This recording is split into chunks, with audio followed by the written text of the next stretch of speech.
Hazırkı zaman dünyasındaki cemaatçilik 21. asırning Asiyalıklarga mansub bo'lganligini mo'ljalashmoqda. Tez süratli gülümevatkan iqtisad, tügümez, bitmez, mol tabiiy boylik, insoniyatning sirliq madaniyat güherleri ve siyasi jihatdagi tavranmas kuch-qudratning hammasi quyosh ko'tarilgan joy deb atalgan mushu Osiyo qit'asiga mujassamlangan. Biz özümüzün Asiya qit'asining markaziga joylashgan atlik, coğrafiyalik o'rnimiz bilan faxrlanamiz albatta. Bundan 300 yıl ilgari Jo'ng'ar tajovuzchilari mal'un Abba Xo'janing yo'l boshlash orqasida o't va qilich bilan O'rta Osiyoda qudratli davlat bo'lib hisoblanadigan Yakan Saidiya xalqining temir darvozasini buzib ochdi. Uyg'ur xalqimi shuningdan tortib o'zlari orqa-orqadan duch kelgan shum taqdirdan zodila qutulolmadi. Ular nodonlik, dogmachilik, xurofotlik, qashshoqlik, yo'qsullik, yurtvarlik, mahkumlik ve külfetlik kısmetinin afet dolkunu içinde içinişlik can talaştı. Bırak bundan afet dolkunu bir kısım vicdanlık kişilerinin milletini mahkumluktan tutulduruş, elini kaytıdan güllendirişten ibaret güzel arzularını kümüp taşlayalmagan. Avam halkının tirikçilik vesvesleri ve ümit arzularını garip kılıp itelmegen bolsumu, ama Uygur halkının kalbini hun kılıp taşlap, ulanı iradisiz ankallardan kılıp koydu. Neticede millet içinde tili şeker, dili zehir, yan içinde birbiriga hancar saklaydıgan yurtvaz kumsular köpeyişki başladı. Millet, qanchaki mahkum bo'lgansiri qora yuzlar, dayuzlar, munofiqlar shuncha ko'paydi. Chunki ular Jo'ng'ar hukmronlariga o'z xalqining milliy manfaatini, millatning orzuusini setish hisobiga zo'r ko'kta in'omlarga ega bo'lishadi va mushu xizmatning bahonasida texnik ko'p naf olarmanmikin deb o'ylashadi. Demek ularning masliki tegi taktidan ilib etganda xo'jasini tashlab bergan puchuq so'yakni g'ojlab jon beqishmasligi edi. Xalqimizni 300 yildan beri yilondek shirmab olgan xo'jalar ahvonchiligi Uyg'urlar orasida misli ko'rilmagan badonlik, xurofotlik imi bo'lib, uning Uyg'ur xalqiga keltirib bergan ziynini hargiz to'lan chaqlamaslik kerak. Çünkü aşxo'chilik harakatining ideologiya jihatdagi asorati shuningdan keyinmi xeyli uzoq vaqtlargacha o'zini tarsolarcha qayta ko'rsatib turdi.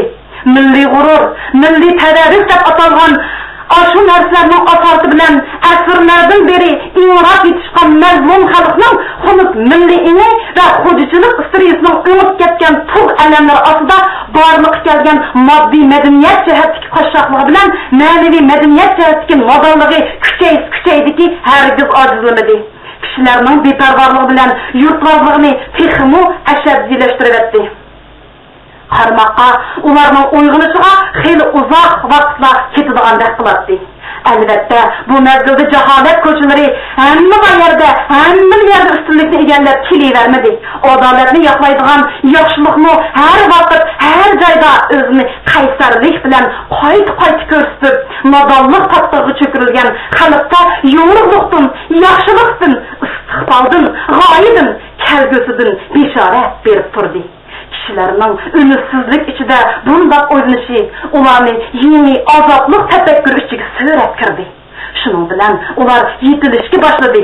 O'z erkinligi uchun qurbon bo'lgan qadriya, xalq bilan hamnafas, taqdirdosh, qalbdosh bo'lgan isyonkor shoir Shoh Mashrat, o'z aqidasi uchun Qozondagi qaynayotgan yoqqa sakragan Zaynab bibi, aziz vatanini qo'g'dash yo'lida Jo'ng'ar tajovuzchilari ve uning g'ojilari bilan oxirigacha erishib dahshatli fojia bilan o'ldirilgan botir sarkarda Ivazbek, Manjularning sobiq hodisi Burhoniddin Xo'ja bilan oxirigacha erishib botirlarcha qurbon bo'lgan Jahon Xo'ja Alshi va Xo'ja Sidiq Fatihi nomusini saqlash uchun Manju xoniga hargiz siz timigan Iqbolxon, Manju istidotiga qarshi tortilgan Ishto'fon xalq qo'zg'olonining rahbari o'z xalqining ozodligi va erkinligini qo'lga keltirish yo'lida botirlarcha qurbon bo'lgan Rahmatulloh Bey, Asmutulloh Bey va Maysxon. Mana bular shu yaxshilikning, shu tafakkurning simvollari edi. Uyghur xalqini ehvanchilikning halokatlik pattig'iga ishtirgan ashu xo'jachilik tarkisini onsuz yo'sinda Uyghur xalqiga shaytonning quyrug'i bor ekanligini va mahkumlikning do'zaxdan azob uqubatlik bo'ladiganligini tanitdi. Abba xo'ja vakilligidagi Qashqar xo'jalarining xoinona ehvanchiligi jo'ng'arlarga qul qilib berilgan Uyghur xalqini aslidagi sadoqatman xudogo'y mo'minlardan dahshatlik g'azablangan arslanlarga aylantirdi. Ular endi millatning g'ururi, millatning to'rigi deyilgan ashu narsalarga qora quyuqlar ishonmaydigan bo'lishdi.